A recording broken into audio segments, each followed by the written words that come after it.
जयपुर में लूट की वारदात, पुलिस ने बनाई विशेष टीमें। जयपुर 29 जनवरी 2025 जयपुर पूर्व में बढ़ती लूट की घटनाओं पर अंकुश लगाने के लिए पुलिस उपायुक्त श्रीमती तेजस्वनी गौतम के निर्देशन में विशेष पुलिस टीमें गठित की गई हैं।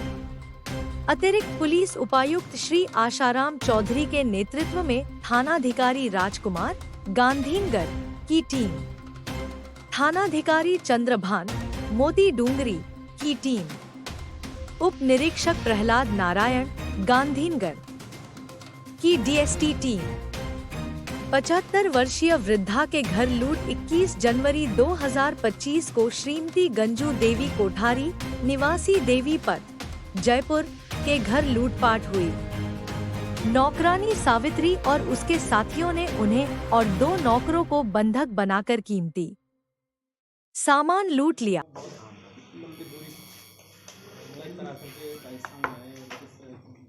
देखिए, जैसा कि आप सबको पता है कि जयपुर पुलिस बार बार ये निवेदन करती रहती है सभी से कि जब भी आप अपना कोई किराएदार या नौकर रखें तो उसकी वेरिफिकेशन ज़रूर कराएं। अभी जयपुर पूर्व में बैक टू बैक एक आदर्श नगर में और एक गांधीनगर में नेपाली गैंग द्वारा जो नौकर बनकर घर पर रहे, उनकी कोई वेरिफिकेशन मकान मालिक द्वारा नहीं कराई गई और उन्होंने अपने साथियों को बुलाकर घर पे लूट की वारदात करी। ऐसी 2 घटनाएं हुई। पहली घटना आदर्श नगर में हुई जिसका माल और मुलजिम दिल्ली से टीम जो है वो तुरंत लेकर आई थी। दूसरी घटना गांधीनगर थाना इलाके में एक बुज़ुर्ग महिला के साथ हुई जिसके साथ 2 नौकर जो पहले से रहते थे और एक सावित्री नाम की महिला जो पिछले 7-8 दिन से ही उन्होंने रखी थी, जिसकी पुलिस वेरिफिकेशन नहीं थी, उनके पास कोई आइडेंटिटी कार्ड नहीं था। रात को उसने अपने साथी बुलाकर तीनों को, दोनों नौकर को और बुज़ुर्ग महिला को बंधक बनाकर उनके घर में जितने भी वैल्यूबल सामान था उसको वो लोग लूट कर ले गए थे।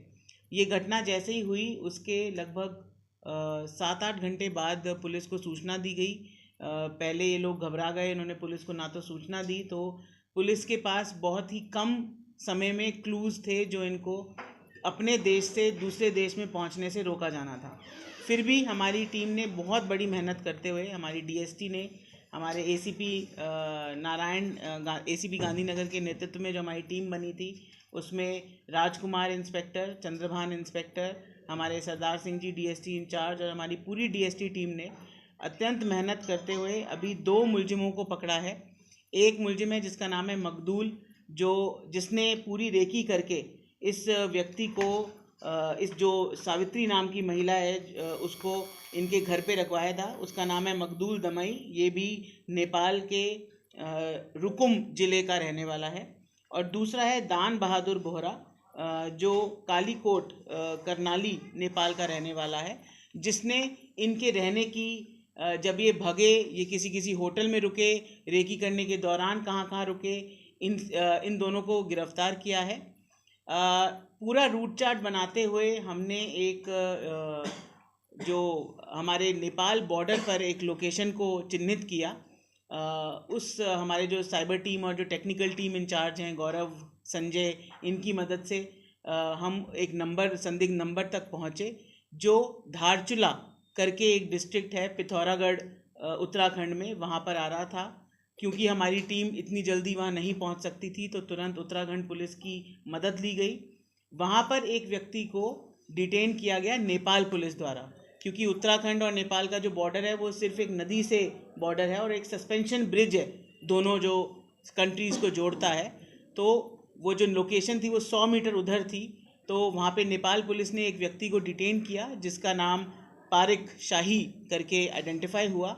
उसके कब्जे से ये सामान हमें मिला, लगभग 3,29,050 रुपये और काफ़ी सोने चांदी के आइटम उससे बरामद हुए।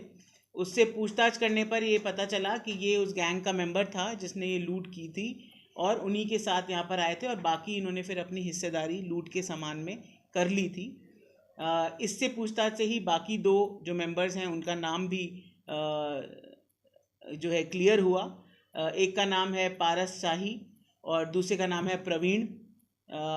क्योंकि नेपाल की सीमा में इस व्यक्ति को नेपाल पुलिस द्वारा डिटेन किया गया था हमारी इनपुट पे, तो वहाँ के जो ट्रीटीज़ हैं, जो उनके लॉज हैं, उसके हिसाब से उनके गृह मंत्रालय का एक ऑर्डर है कि वो सामान, लूटे हुए सामान को संबंधित पुलिस को लौटा देते हैं, लेकिन व्यक्ति के लिए जो प्रॉपर इंटरपोल का और बाकी जो मैकेनिज्म है इंटरनेशनली सेट, उसके हिसाब से आगे बढ़ना होता है। तो व्यक्ति अभी उनके कब्जे में है, उसको लाने के लिए हम प्रक्रिया जो है हमने स्टार्ट कर दी है, और सामान हमारी जो सुपुर्दगी में आया है उसको हमने जब्त कर लिया है।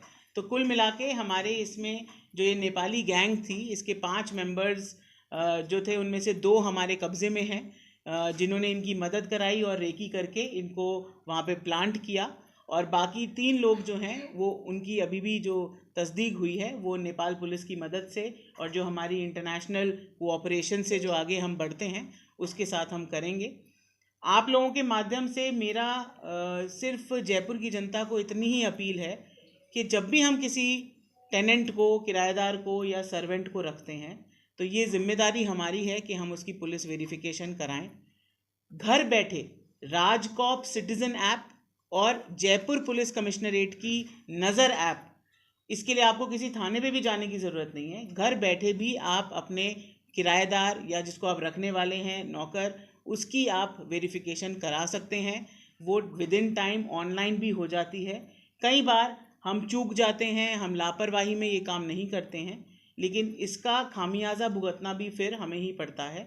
तो इसीलिए ये ज़रूरी है कि सजग रहें, हम सतर्क रहें, और साथ ही साथ ये सभी मकान मालिकों के लिए ये जिम्मेदारी है, कानूनन जिम्मेदारी है कि यदि आपका किराएदार कोई ऐसी गतिविधि करता है या कोई ऐसा क्राइम करता है जिससे कि पब्लिक एट लार्ज को फ़र्क पड़ता है या हीनियस क्राइम करता है, और अगर आपने वेरिफिकेशन नहीं कराई है तो मकान मालिक के खिलाफ भी संबंधित धाराओं में कानूनन कार्रवाई की जा सकती है। तो ये हम सब की बर्डन ऑफ प्रूफ हमारा है, जिम्मेदारी हमारी है कि अगर हम किसी किराएदार को रखते हैं, किसी नौकर को रखते हैं, तो ना केवल अपनी सुरक्षा के लिए बल्कि अपने आसपास के लोगों की सुरक्षा के लिए भी उसका पुलिस वेरिफिकेशन ज़रूर कराएं। ये घटना यदि पुलिस वेरिफिकेशन होता तो शायद इसको हम प्रिवेंट कर पाते और शायद ये घटना ना होती। फिर भी रिकॉर्ड टाइम पे इतनी जल्दी दूसरे कंट्री में चले जाने के बाद भी हम तहे गुजार से थैंक्स करेंगे अपने उत्तराखंड पुलिस का, नेपाल पुलिस का, जिसने हमें इतना सहयोग दिया। इंटरनेशनल कोऑपरेशन पे होते हुए भी बहुत सारी चीज़ें लीगलाइज और प्रोसीजरल डिले में हो सकती थी, लेकिन फिर भी हमें उन्होंने सहायता की, और जो हमारे आइडेंटिफाइड मुलजिम हैं उनको भी नेपाल से लाने के लिए हम लगातार अभी प्रयास कर रहे हैं। कितना माल मिला है और इसने पहले भी इस तरह की कोई वारदाती की है? देखिए, जो गैंग में अभी 3 मेंबर जो आइडेंटिफाई हुए हैं उनके खिलाफ पूर्व में रिकॉर्ड भी मिला है, क्रिमिनल रिकॉर्ड।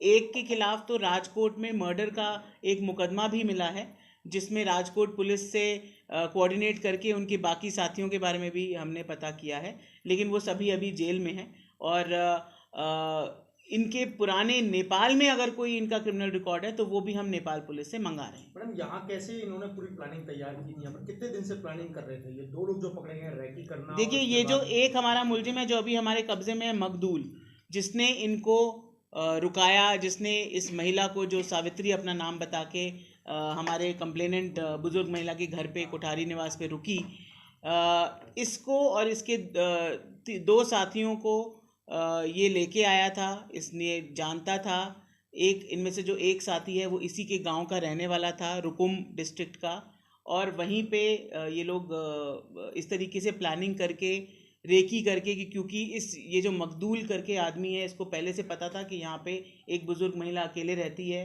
और आवागमन कम है, तो दूसरों के माध्यम से एक नई नौकरानी को वहाँ पे प्लांट किया गया, और फिर बाकी लोगों से कॉन्स्पिरेसी के तहत बाकी लोगों को बुलाकर इस घटना को अंजाम दिया गया। तो ये मकदूल ने किया। और जो दूसरा व्यक्ति है, जो हमारा आरोपी है, जिसने इन सबको बिना किसी आइडेंटिटी कार्ड के या फर्जी आइडेंटिटी कार्ड पे दान बहादुर ने इनको रुकवाया और इनको यहाँ से भगाने में जो सहयोग दिया, वो व्यक्ति भी हमारे पास है। हमारे पास लूटी हुई रकम का लगभग 1/3 से ज़्यादा रकम हमने अभी तक रिकवर कर ली है, और सोने और चांदी के काफ़ी आइटम्स जो परिवादिया ने बाद में हमें बताए थे क्योंकि एफआईआर के टाइम पे वो उसको नहीं गिन पाई थी, तो वो भी हमने काफ़ी हद तक रिकवर इनसे कर लिया है। कितना माल आया मैम, कितने का हुआ करीब सोने चांदी का अगर आकलन करें? 25 लाख, 30 लाख, 50 लाख? टोटल कितने की हुई थी मैम एग्जैक्टली, कुछ चीज़ आई होगी? देखिए, जो इन्होंने हमें लिस्ट दी थी सामान की, उसमें वैल्यूएशन नहीं दी थी, क्योंकि काफ़ी सारा सामान डायमंड का था। तो जो गोल्ड का जो दिया गया था, लगभग गोल्ड का आधा गोल्ड का हम ले आए हैं, रिकवर हमारे हमसे हो गया है। चांदी भी काफ़ी हद तक हो गई है, और डायमंड की भी इसमें कुछ आइटम्स हैं, कुछ नग हैं, प्रेशियस मेटल्स जिसे कहते हैं, प्रेशियस स्टोन्स, वो भी इसमें हमें रिकवर हुए हैं, जिसकी पूरी सूची हमने प्रेस नोट में आपको दी है। अच्छा मैम, एक चीज़ और, ये बंटवारा मैम कितना है, जैसे इनको किस तरह किया है इन्होंने, इसको जो मकदूल को कितनी राशि दी जानी थी और उसको कितनी इस तरह का, देखिए, क्योंकि इन्होंने यहाँ से भागने के बाद क्योंकि क्या रूट रहा है? क्योंकि मकदूल को घटना के तुरंत बाद ही पुलिस ने उठा लिया था, तो ये इंडिया से भाग नहीं पाया था, और दान बहादुर को भी एफर्ट करके वापस तुरंत पुलिस ने पकड़ लिया था, तो ये भी भागने में नाकाम हुआ था। बाकियों की इनकी जो भी क्या इन्होंने किस तरीके से राशि बांटी है, कहाँ बांटी है, किसके पास कितना सामान है, वो जैसे ही हम इंटरनेशनल कोऑपरेशन करके नेपाल से जब इन तीनों को, जो बचे हुए हमारे मुलजिम हैं, लेकर आएंगे, तो हमें और ज़्यादा क्लैरिटी इस पर आ पाएगी। रूट है, सामने कितना लंबा है?